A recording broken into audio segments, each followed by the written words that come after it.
Hello, my wonderful third graders. I hope you're having a fantastic day. We are still in our light and sound unit. This is our last lesson, lesson 8. We're going to learn about someone named Alexander Graham Bell. Who is that? What do they have to do with light or sound? Well, we're about to find out. Some words that you will hear throughout the read aloud. Deaf, DEAF, is an adjective and it describes someone, means partially or completely lacking the sense of hearing. Invention is a machine, tool, or other device that someone has made, designed, or thought of for the first time. Inventive is an adjective. It means skilled at inventing or creating something new, ingenious. Mechanics is the study of force and motion and how they work in the world. A receiver is a part of a telephone located in the earpiece that converts electrical signals into sounds. A telegraph is a device that allows a person to send messages over a wire by tapping out coded letters and words. Transmitter is a part of a telephone that converts sound waves from the human voice into electrical impulses and sends or transmits them. So what have we learned already? What part of your body helps you produce your voice? What parts? Your diaphragm, your vocal cords, your trachea, your windpipe, your larynx, or your voice box. Why do voices have variations? Well, some larynxes are larger than others and produce lower sounds. The tension of the surrounding muscles affect pitch. Okay, so it has to do with how your vocal cords are shaped, how big they are. It makes a variation in voices. How do people communicate who cannot hear well or speak? Well, those that can't speak use sign language, right? And can't hear use sign language.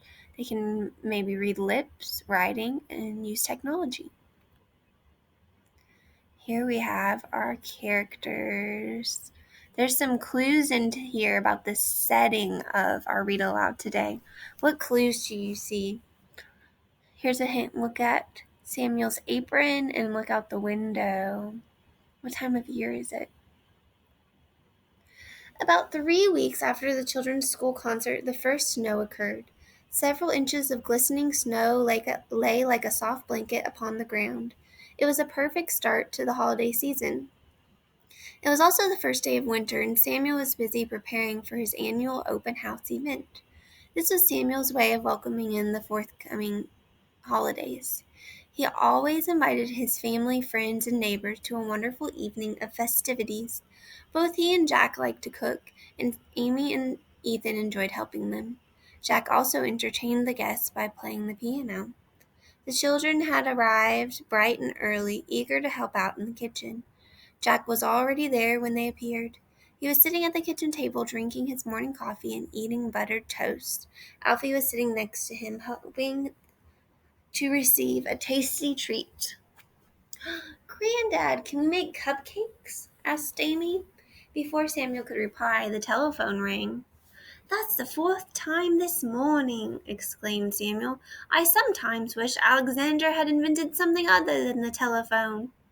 "Who's Alexander?" asked Ethan. "Is he a friend of yours?" Jack laughed out loud. "We're old, but we're not that old," he announced. "Alexander Graham Bell invented the telephone in 1876 during the late 19th century.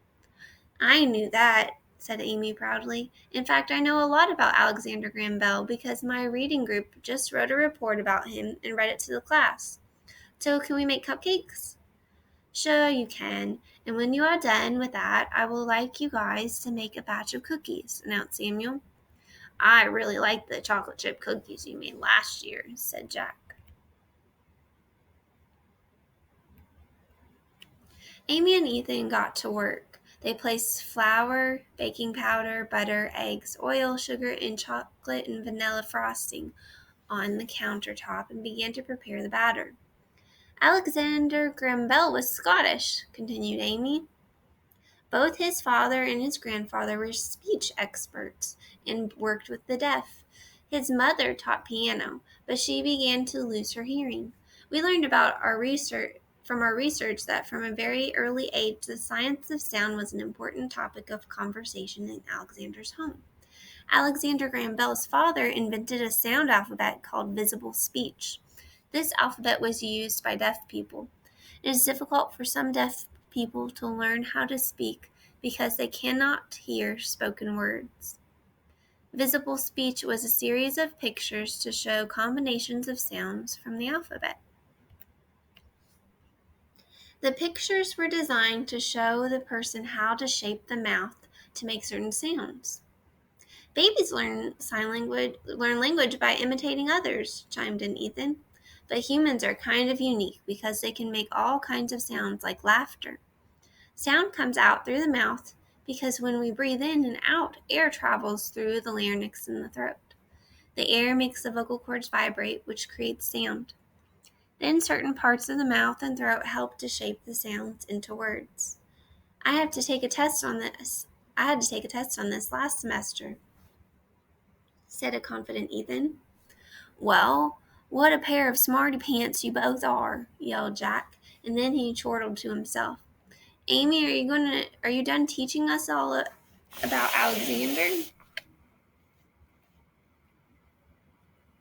So who remembers which organ helps air come into the lungs? That's right, the diaphragm at the bottom. It helps push the air out and into the lungs. Who remembers what determines the pitch of each individual voice? Right, the size of a person's vocal cords and larynx. As you can see in this diagram, you can see where the larynx is and the vocal cords. As a matter of fact, I'm not, said Amy, who was not entirely sure she liked being interrupted by her brother. Because of his father's work, Alexander decided that when he grew up, he wanted to work with deaf people, too. Alexander used his father's visible speech to help deaf children learn to speak more clearly. We also discovered that when Alexander was a boy, he and his brothers were very inventive and created many interesting new things. When Alexander Graham Bell was older, he continued to study science and in particular sound. So he was kind of like a scientist too. You are quite the expert, said Jack enthusiastically. Did you also learn in your research that Mr. Bell was not only a scientist but also a musician? When he was a young man, he played and taught the piano. Later in his work life, he combined these interests. He spent time studying the mechanics of the piano and of tuning forks. He was particularly interested in how vibrations make sound. Yes, said Amy, who was now holding a large mixing bowl while Ethan used a small handheld electric whisk to create a light and fluffy batter. At the sound of the electric whisk, Alfie began to bark loudly. The children laughed, but Samuel told Alfie to pipe down.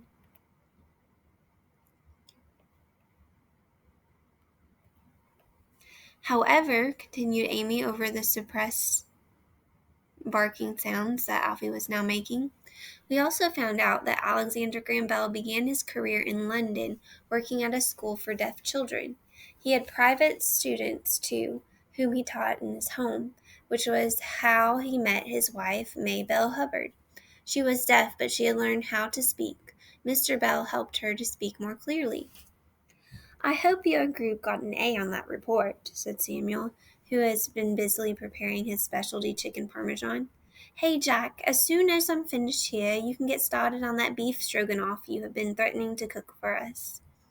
My beef stroganoff is famous, replied Jack indignantly. You should be honored that I have agreed to make it. At that moment, the telephone rang again, and Samuel shuffled off to answer it. As Amy and Ethan dropped tablespoons of cupcake batter into paper baking cups, Jack proclaimed, Well, before you get an A from me, did your report explain how a device that we know very well today, the telephone, came to be invented all those years ago? So there's Alexander Graham Bell, and that's the telegraph. Yes, replied Amy, as she carefully placed the tray of cupcakes inside the oven. That was the main part of our report. In the 1830s, a man named Samuel Morse, oh, maybe that's Samuel Morse. That must be Samuel Morse, invented the telegraph. It used different combinations of dots and dashes to tap out messages. His system is called Morse code. Telegraph, telephone, television, telecommunicate. Why do all these words begin with tele? Asked Ethan curiously. Good question, yelled Jack while Samuel hovered around him, hoping that he would not cause too much of a mess in his kitchen. Tele means far off from or far away. So that is the root meaning of the first part of all those words. Phone, F-O-P-H-O-N, means sound, and G-R-A-P-H means writing. Graph means writing, explained Jack. So telephone means faraway sound, and telegraph means faraway writing, said Ethan enthusiastically. Vision means something you see, so television means faraway image, continued Amy. You hit the nail on the head, pronounced Samuel. The telegraph made it possible for written forms of communication to travel on wires across great distances, continued Amy. The only problem was that only one message could be transmitted at one time. Alexander Graham Bell believed that it was possible to invent a kind of telegraph that could transmit many messages at the same time along the same wire. His wife's father, Mr. Hubbard, believed in him and helped to finance his experiments. Did you also learn about Mr. Watson? Inquired Jack. There's a picture of him.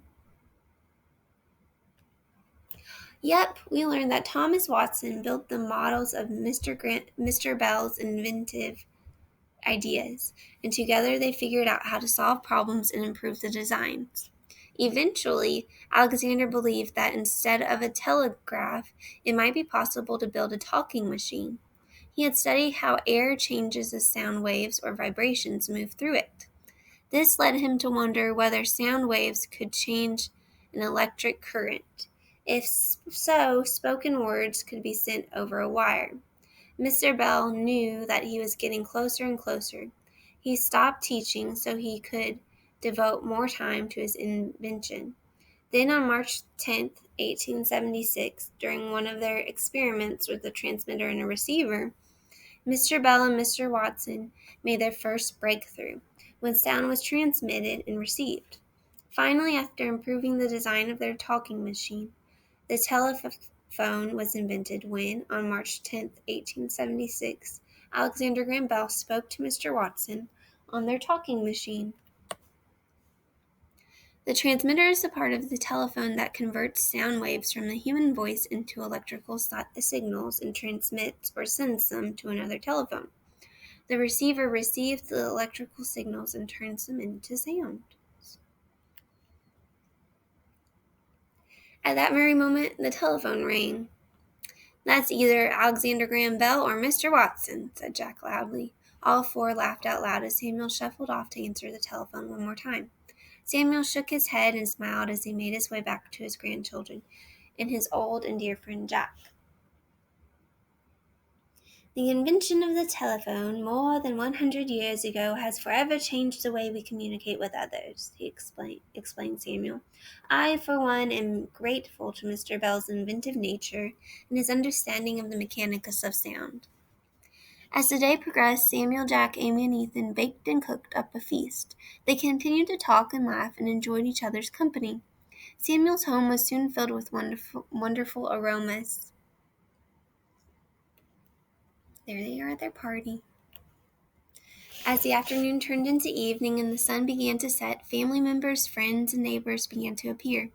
They arrived with smiling faces, eager to spend time with each other and to celebrate the coming holidays. The children moved through the crowd, offering the guests for various home-cooked foods. Samuel had made a wonderful log fire that burned brightly. The light from the fire cast a warm golden glow. Amy sank into a comfortable chair by the fire. Her mind was filled with thoughts of Samuel Morse and his telegraph, and how his invention inspired Alexander Graham Bell to invent the telephone. She thought about the future and began to imagine the possibilities. Amy smiled and smiled drowsily, and wondered if maybe one day she would work on an invention that would change people's lives. As the evening wore on, Jack played a number of beautiful melodies on the piano. Afterwards, the two good friends sat together by the fire and gave thanks for the blessings of another year spent with family and friends. What is a telephone? A telephone is an instrument for sending the sound of the human voice over a distance. What invention did Alexander want to improve upon? He wanted to improve upon the telegraph. What is a telegraph? Well, it's a device that allows a person to send messages over a wire by tapping out coded letters and words. Compare and contrast the telephone and the telegraph. How are they similar? They both allowed for long-distance communication of a new kind. How are they different? The telephone transmits and receives voice sounds. The telegraph transmits and receives signals. What does the word transmitter mean as it relates to the telephone? The transmitter is a part of a telephone that converts sound waves from the human voice into electrical signals and sends them to another telephone. What does the word receiver mean as it relates to the telephone? The receiver is a part of a telephone that is in the earpiece and receives electrical signals and converts them into sounds. What is an invention? An invention is a machine, tool, or device that is made, designed, or thought of for the first time. Often an invention builds on an earlier invention. When was the telephone invented? Variations may include, it was in the 19th century during the late 1800s, or a little more than 100 years ago. How did the invention of the telephone change the world? The telephone was invented more than 100 years ago. The design and use of the telephone has changed in many ways over the years. In what way are... Okay, you can't see that picture. I'll skip that one. Do you think the improved technology of telephones has improved our lives today?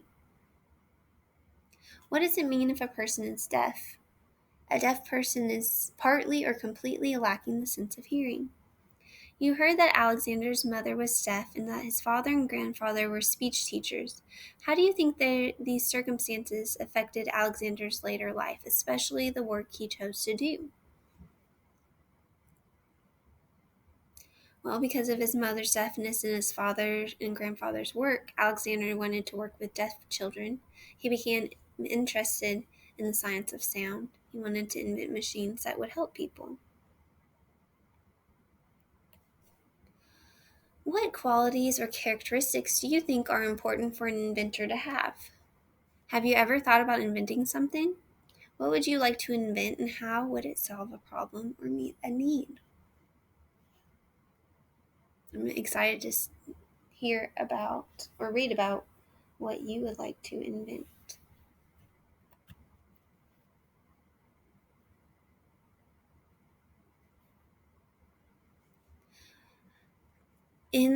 So our word of the day is telegraph. In the read aloud, you heard that the telegraph made it possible for written forms of communication to travel on wires across great distances.